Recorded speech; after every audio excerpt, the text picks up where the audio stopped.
Students, how are you. मैं आपके शीशा में स्कूल कक्षा छठी की अध्यापिका।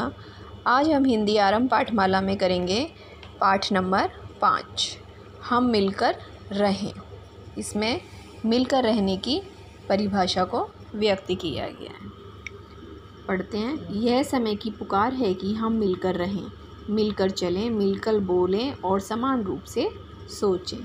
संगच्छ्वदम संवदम समो मानसी जानतम। इसका मतलब क्या है? मिलकर रहें, मिलकर चलें, मिलकर बोलें और समान रूप से सोचें। ऋग्वेद के 10वें मंडल का अंतिम सूक्त है यह संगठन सूक्त। यह पंक्ति उस सूक्त का एक भाग है। निश्चित रूप से अंत में कही गई बात पूरी बात का सार होती है।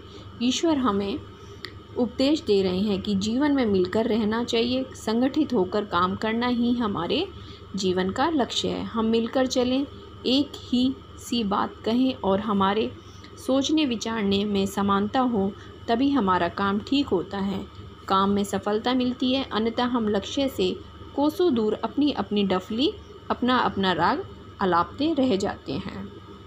हम अपना स्वार्थ साधते रहते हैं और लड़ाइयाँ होती रहती है। इसमें क्या बताया गया है कि हमें मिलकर रहना चाहिए, मिलकर सोचना चाहिए और सारे काम ठीक ठाक मिलकर करने चाहिए, नहीं तो सारे काम हमारे बिगड़ जाते हैं। कोई कुछ बोलता है, कोई कुछ बोलता है और वो काम बिगड़ जाता है।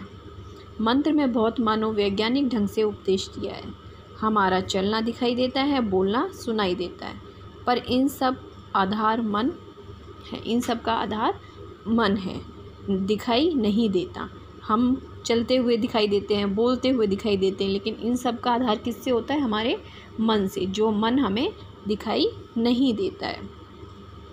पर बोलने व चलने की प्रेरणा देने वाला वही है, लेकिन मन ही हमें बोलने और चलने की प्रेरणा देता है। मन इस पर नियंत्रण रखता है कि हम साथ चलें और एक सा बोलें। सैनिकों के कदम ताल के साथ चलने में क्यों अधिक बल रहता है? क्योंकि अभ्यास कराते समय बोलते भी हैं दाएं बाएं, लेफ़्ट राइट। तो इस तरह पैरों का उठना, मुख से बोलना और मन की प्रेरणा, वह सब एक ही उद्देश्य के लिए काम करते हैं, इसलिए शक्ति का प्रतीक बन जाते हैं। मनुष्य एक सामाजिक प्राणी है।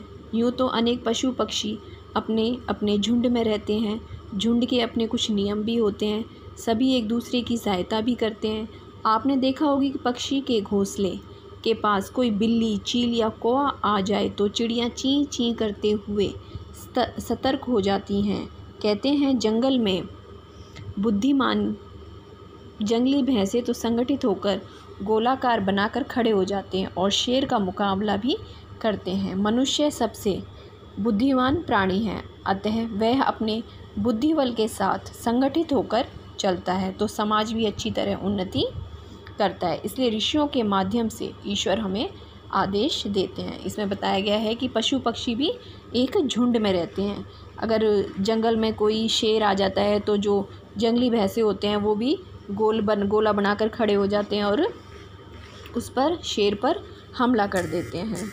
तो जबकि मनुष्य तो एक सबसे बुद्धिमान प्राणी बताया गया है।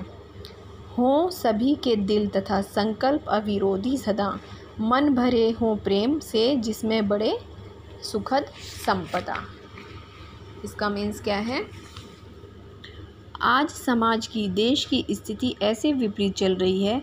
हमें पता है कि संगठन में शक्ति है, संघे शक्ति, परंतु आज नेतृत्व ऐसे लोगों के पास है जो जनता को धर्म के नाम पर, जाति के नाम पर, प्रांत के नाम पर बांट रहे हैं।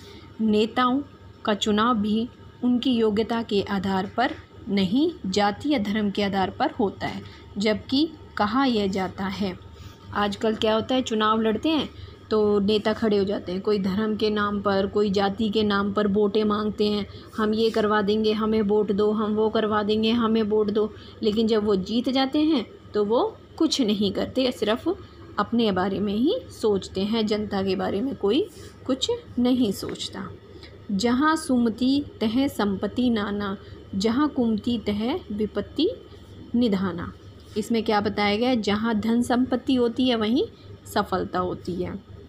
जहाँ अच्छे विचार होते हैं जहाँ सब मिलकर सोचते हैं व निर्णय लेते हैं वहाँ धन संपत्ति व सफलता मिलती है, और जहाँ बुरे विचारों के साथ छल कपट के साथ निर्णय लिए जाते हैं वहाँ विपत्ति आ जाती है। मतलब जहाँ अच्छे विचार होते हैं वहीं पे धन संपत्ति होती है और सफलता होती है, और जहाँ मतलब बुरे विचार होते हैं वहाँ पर छल कपट होता है, वहाँ पर ना तो संपत्ति होती है और ना ही किसी का आदर सत्कार होता है। दुख भोगना पड़ता है, और हमें क्या करना पड़ता है? दुख भोगना पड़ता है। आज हम यहाँ तक पढ़ेंगे, इसको आप अपनी रीडिंग कीजिए अच्छे से और इसको समझिए। इसका नेक्स्ट पार्ट हम कल पढ़ेंगे। Thank you.